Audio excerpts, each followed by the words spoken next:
Public next ಎಲ್ಲ ವೀಕ್ಷಕರಿಗೂ ನಮಸ್ಕಾರ. ನಾನು ಚೈತನ್ಯ ಕೊಟ್ಟಾರೆ. ಹೆಣ್ಣೂರಿನಲ್ಲಿ ಆಗಿರುವಂತಹ ಒಂದು ಹತ್ಯೆ ಎಲ್ಲರನ್ನೂ ಕೂಡ ಬೆಚ್ಚಿ ಬೀಳಿಸುವ ಹಾಗೆ ಮಾಡಿದೆ. ಸೊ ಸತ್ಯಶೋಧನಾ ಸಮಿತಿಯಲ್ಲಿರುವಂತಹ ಎನ್ ಮಹೇಶ್ ಸರ್ ಇವತ್ತು ನನ್ನ ಜೊತೆ ಇದ್ದರೆ, ಬನ್ನಿ ಅವ್ರ ಜೊತೆ ಮಾತಾಡ್ತಾ ಹೋಗೋಣ. ಸರ್, ಇವಾಗ ಹತ್ಯೆ ಅಂತ ಹೇಳಿ ಬಂದಾಗ ಎಲ್ಲರನ್ನೂ ಕೂಡ ಬೆಚ್ಚಿ ಬೀಳಿಸುವ ಆಗಿದೆ. ಜೊತೆಗೆ ಯಾವುದೇ ರೀತಿ ಕ್ರಮ ಕೈಗೊಳ್ಳದಿರುವಂಥದ್ದು ಎಲ್ಲರಿಗೂ ಕೂಡ ಒಂದು ವಿಚಿತ್ರವಾಗಿ ಆಗ್ತಾ ಇರುವಂಥದ್ದು. ಇದಕ್ಕೆ ಏನು ಹೇಳ್ತೀರಾ ಸರ್? ನೋಡಿಮ್ಮ, ಈಗ ನಮ್ಮ ರಾಜ್ಯಾಧ್ಯಕ್ಷರಾದಂಥ ವಿಜಯೇಂದ್ರ ಅವರು ಪತ್ರಿಕಾಗೋಷ್ಠಿಯಲ್ಲಿ ಎಲ್ಲ ವಿಚಾರಗಳನ್ನು ಬಿಡಿಸಿ ಹೇಳಿದ್ದಾರೆ.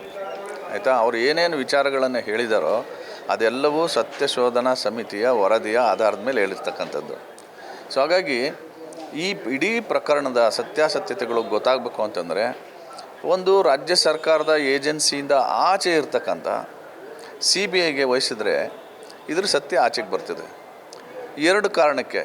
ನಂಬರ್ 1, ಈ ಘಟನೆ ನಡೆದ ದಿನ ಸನ್ಮಾನ್ಯ ಜಿಲ್ಲಾ ಉಸ್ತುವಾರಿ ಸಚಿವರಾದಂಥ ಪುಟ್ಟರಂಗ ಶೆಟ್ಟರು ಪ್ರತಿಭಟನೆ ನಡೀತಾ ಇದ್ದ ಜಾಗಕ್ಕೆ ಹನೂರಿಗೆ ಬಂದು, ನಾನಿದ್ದೆ ಅಲ್ಲಿ, ಪ್ರತಿಭಟನೆ ನಡೀತಾ ಇದ್ದ ಜಾಗಕ್ಕೆ ಬಂದು ಪತ್ರಿಕೆಗಳ ಜೊತೆ ಮಾತಾಡಿದ್ದೇನು ಅಂತಂದರೆ, ಈ ಘಟನೆಗಳನ್ನು ನೋಡಿದ್ರೆ ಫಾರೆಸ್ಟ್ ಡಿಪಾರ್ಟ್ಮೆಂಟ್ ಅವರು ತಪ್ಪು ಮಾಡಿದ್ದಾರೆ ಅಂತ ಅನಿಸುತ್ತೆ ಅಂತ ಹೇಳಿದ್ದಾರೆ.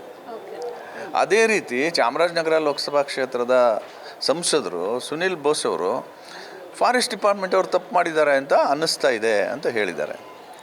ಅದೇ ಪುಟ್ಟರಂಗ ಶೆಟ್ಟರು ವಿಧಾನಸಭೆಯಲ್ಲಿ ಬಂದು ತದ್ವಿರುದ್ಧವಾಗಿ ಮಾತಾಡ್ತಾರೆ. ಈ ನಡುವೆ ಏನು ನಡೆದಿದೆ, ಇದು ಮೊದಲನೇ ಅಂಶ. ಎರಡನೇ ಅಂಶ ಏನು ಅಂತಂದರೆ, 4ನೇ ಆರೋಪಿ, ದ ಸೋ ಕಾಲ್ಡ್ ಆರೋಪಿ ಅಂತ ಇವ್ರು ಏನು ಕರಿತಾ ಇದ್ದಾರೆ, 4 ಜನ ಆರೋಪಿಗಳು, 4ನೇ ಆರೋಪಿ ಈಗ ಅಬ್ಸ್ಕ್ಯಾಂಡಿಂಗು. ಎಲ್ಲೋಗಿದ್ದಾರೆ, ಯಾರ ಹತ್ರ ಇದ್ದಾರೆ, ಪೊಲೀಸ್ ಇನ್ಫಾರ್ಮೇಷನ್ ಗೊತ್ತಾಗ್ತಾ ಇರೋದು ನಮಗೆ, ಅವರು ಪೊಲೀಸ್ ಕಣ್ಗಾವಲಲ್ಲಿದ್ದಾರೆ ಅಂತ. ಯಾಕೆ ಪೊಲೀಸರು ಕಣ್ಗಾವಲಲ್ಲಿರಬೇಕು ಅಂತ ಸ್ವಲ್ಪ ಪ್ರೋಬ್ ಮಾಡಿ ನೋಡಿದ್ರೆ ಅವನಿಗೇನೋ ಸಣ್ಣ ಆಪ್ರೇಷನ್ ಆಗಿದೆ, ಹಾಗಾಗಿ ಡಾಕ್ಟ್ರು ಫಿಟ್ನೆಸ್ ಸರ್ಟಿಫಿಕೇಟ್ ಕೊಟ್ಟಿಲ್ಲ, ಹಂಗಾಗಿ ಕಣ್ಗಾವಲಲ್ಲಿ ಇಟ್ಟಿದ್ದೀವಿ ಅಂತ ಹೇಳ್ತಾ ಇದ್ದಾರೆ. ಸೊ ಅವನು ಪ್ರೈಮ್ ವಿಟ್ನೆಸ್ಸು, ಐ ವಿಟ್ನೆಸ್ಸು, ಅವನು ಇನ್ವೆಸ್ಟಿಗೇಷನ್ ಮಾಡಬೇಕು. ಅವನ ಇನ್ವೆಸ್ಟಿಗೇಷನ್ನ ನಮ್ಮ ರಾಜ್ಯದ ಪೊಲೀಸ್ ಇಲಾಖೆಯವ್ರು ನ್ಯಾಯವಾಗಿ ಮಾಡ್ತಾರಾ?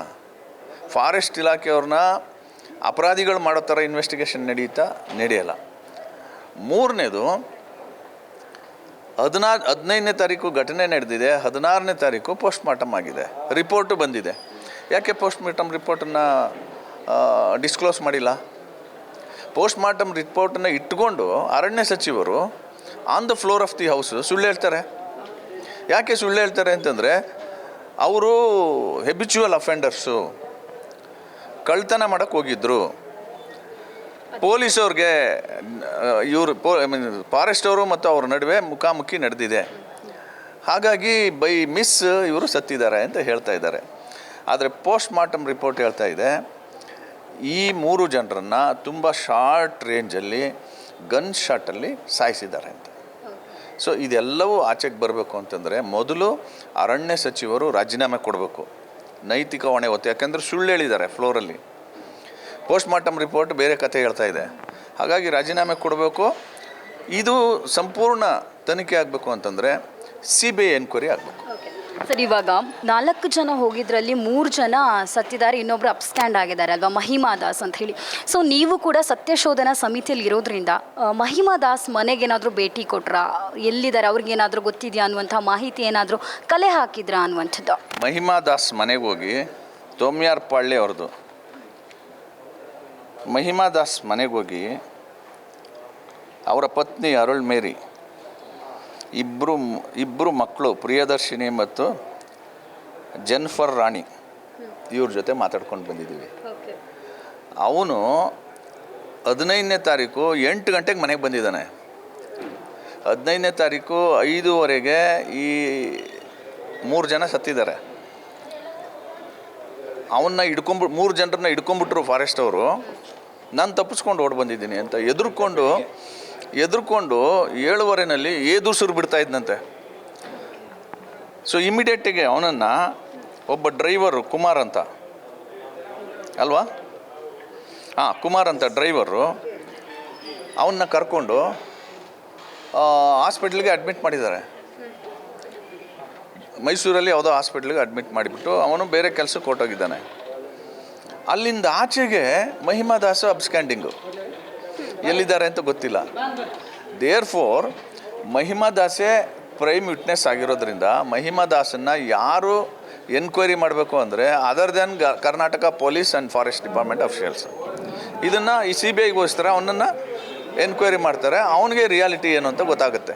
ಯಾಕೆಂದರೆ ಅವ್ನು ಹೆಂಡ್ತಿ ಹೇಳಿದ್ಲಲ್ಲ, ಬಂದಾಗ ಇವನು ನಮ್ಮ ಆ 4 ಜನನ ಹಿಡ್ಕೊಂಡ್ಬಿಟ್ರು, ನಾನು ತಪ್ಪಿಸ್ಕೊಂಡು ಓಡಿ ಬಂದೆ. ಹಿಡ್ಕೊಂಡ್ರು ಅಂತಂದರೆ ಸಿಕ್ಕಿದ್ದಾರೆ ಅಂತ. ಸಿಕ್ಕಿರೋರ್ನ ಯಾಕೆ ಸಾಯಿಸಿದ್ರಿ ನೀವು?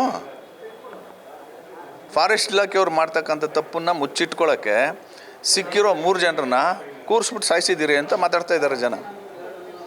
ಸೊ ಇದು ದೊಡ್ಡ ಪ್ರಕರಣ. ಈ ದೊಡ್ಡ ಪ್ರಕರಣದ ಸತ್ಯಾಸತ್ಯತೆಗಳು ಹೊರಗೆ ಬರಬೇಕು ಅಂತಂದರೆ ನನಗಂತ CBI is the best agency. Sir, ಇವಾಗ ಇದೆಲ್ಲ ಇಷ್ಟು ಪ್ರತಿಭಟನೆ ಮಾಡಿದರೂ ಕೂಡ ಇವನ್ ನಾಗೇಂದ್ರ ಅವರ ವಿಚಾರದಲ್ಲಾಗಿರ್ಬೋದು, ಈ ಒಂದು ಫಾರೆಸ್ಟ್ ವಿಚಾರದಲ್ಲಾಗಿರ್ಬೋದು, ಎಲ್ಲ ಪ್ರತಿಭಟನೆ ಮಾಡಿದರೂ ಕೂಡ ಸರ್ಕಾರ ಯಾವುದೇ ರೀತಿ ತಲೆ ಕೆಡಿಸ್ಕೊಳ್ಳುವಂಥ ಒಂದು ವಿಚಾರವನ್ನು ತಗೊಳ್ತಾನೆ ಇಲ್ಲ, ತಲೆ ಕೆಡಿಸ್ಕೊಳ್ತಾನೂ ಇಲ್ಲ. ಏನು ಹೇಳ್ತೀರಾ ಸರ್ ಇದಕ್ಕೆ? ಯಾಕೆ ಗೊತ್ತಮ್ಮ, ಇದು ಬಂಡೆ ಸರ್ಕಾರ ಅಲ್ಲ, ಬಂಡೆ ಸರ್ಕಾರ. ಅದಕ್ಕೆ ಸರ್, ಕೊನೆಯದಾಗಿ ಏನು ಹೇಳ್ತೀರಾ ಸರ್, ಈ ಒಂದು ಪ್ರಕರಣದಲ್ಲಿ BJPಯ ಪ್ರತಿಭಟನೆ ಇನ್ನೂ ಯಾವ ರೀತಿ ಇರುತ್ತೆ ಅನ್ನುವಂಥದ್ದು? ನೋಡೋಣ ಸರ್ಕಾರ ಹೇಗೆ ರೆಸ್ಪಾಂಡ್ ಮಾಡುತ್ತೋ ಅದ್ರ ಮೇಲೆ ಹೋಗುತ್ತೆ. ಈಗಾಗಲೇ ನಾವು ಆ 3 ಕುಟುಂಬಗಳಿಗೆ ಬದುಕುವ ಹಕ್ಕನ್ನು ಕೊಡಬೇಕಾಗಿದೆಯಲ್ಲ, ಅವ್ರು ಬದುಕುವ ಹಕ್ಕನ್ನು ಕಳ್ಕೊಂಡ್ಬಿಟ್ಟಿದ್ದಾರೆ. ಅವ್ರಿಗೆ ಬದುಕೋ ಹಕ್ಕನ್ನು ಕೊಡ್ತಕ್ಕಂಥ ಗಂಡು ಮಕ್ಕಳು ಸತ್ತಿದ್ದಾರೆ, ಮನೆ ಯಜಮಾನ ಸತ್ತಿದ್ದಾನೆ. ಈಗ ಆ ಕುಟುಂಬ ಬದುಕಬೇಕಲ್ಲ, ಅವ್ರಿಗೆ 1 ಕೋಟಿ ಪರಿಹಾರ ಕೊಡಿ, ಅವ್ರ ಮನೇಲಿ ಒಬ್ಬರಿಗೆ ಕೆಲಸ ಕೊಡಿ, ಮತ್ತು ಇಡೀ ಪ್ರಕರಣವನ್ನು CBIಗೊಳಿಸಿ. This is our demand.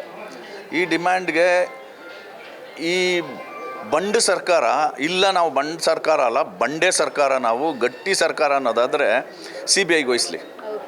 Thank you. ಕೇಳಿದ್ರಲ್ಲ ವೀಕ್ಷಕರ, ಎನ್ ಮಹೇಶ್ ಅವರು ಆಡಿರುವಂಥ ಮಾತಿದಾಗಿತ್ತು. ಕ್ಯಾಮ್ರಾ ಪರ್ಸನ್ ರುದ್ರೇಶ್ ಜೊತೆ ಚೈತನ್ಯ ಕೊಟ್ಟಾರಿ, ಪಬ್ಲಿಕ್ ನೆಕ್ಸ್ಟ್, ಬೆಂಗಳೂರು.